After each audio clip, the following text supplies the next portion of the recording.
사랑합니다. 성도 여러분, 5분 말씀 하루 묵상 최원우 목사입니다.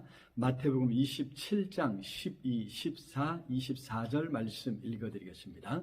예수께서 대제사장들과 장로들에게 고발을 당하되 아무 대답도 아니하시는지라 한마디도 대답하지 아니하시니 총독이 크게 놀라워하더라. 24절 빌라도가 아무 성과도 없이 도리어 밀란이 나려는 것을 보고 물을 가져다가 무리 앞에서 손을 씻으며 이르되 이 사람의 피에 대하여 나는 무죄하니 너희가 당하라 하더라. 아멘.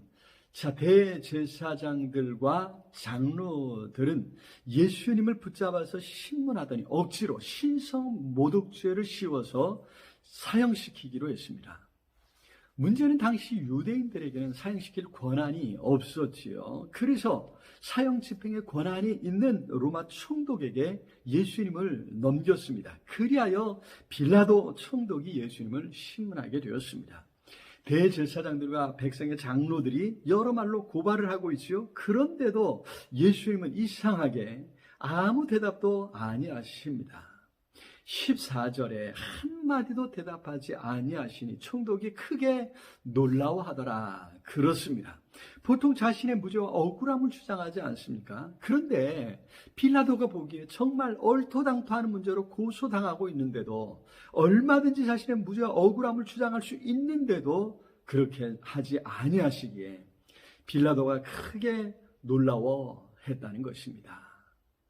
사실 빌라도는 예수님께 대해 약간의 우호적인 마음을 갖고 있었던 것 같습니다. 그들이 시기로 넘겨준 것을 알았기 때문입니다. 더구나 빌라도의 아내가 거들고 있죠. 꿈에서도 예수님으로 인해 애를 많이 태웠다는 것입니다. 그러니까 예수께서 조금만 자신의 무죄를 주장하면 무죄를 인정받고 방면될 수 있는 상황이었다는 것입니다. 그런데도 예수님은 자신을 위해 전혀 어떤 것도 주장하지 아니하셨습니다. 예수님은 그렇게 하나님께서 정하신 방법, 십자가의 길을 피하지 아니하시고 순종하신 것입니다. 마치 도살장으로 끌려가는 소와 같이 순순히 십자가로 가신 것입니다.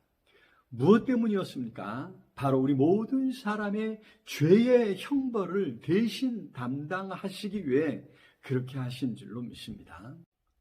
반면 여기 빌라도는 대제국 로마의 총독으로서 유대 땅을 통치하기 막강한 군대를 거느리고 있었고 각종 정보를 수집하고 있어서 유대인들이 시기로 예수님을 처형하란다는 것을 정확히 알고 있었습니다. 그럼에도 빌라도는 밀란이 나려는 것 때문에 그래서 통제하지 못하게 되는 상황이 되는 것을 두려워했습니다.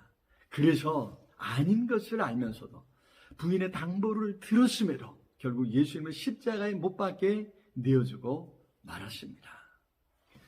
부당한 일임을 알면서도 아무 일도 하지 않았던 것. 그 결과로 빌라도는 지난 2000년 동안 계속해서 하나님의 아들을 십자가에 못 박아 죽인 사람으로 정죄를 당하고 있는 것입니다.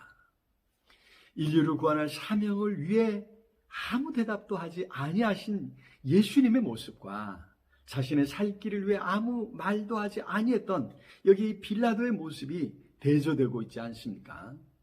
오늘 우리는 무엇을 위해 목소리를 높이고 있습니까? 부당한 일에 용기를 내어 아니라고 잘못되었다고 말할 수 있어야 합니다. 그것도 아니라면 우리는 무엇을 위해 침묵하고 있는 것입니까?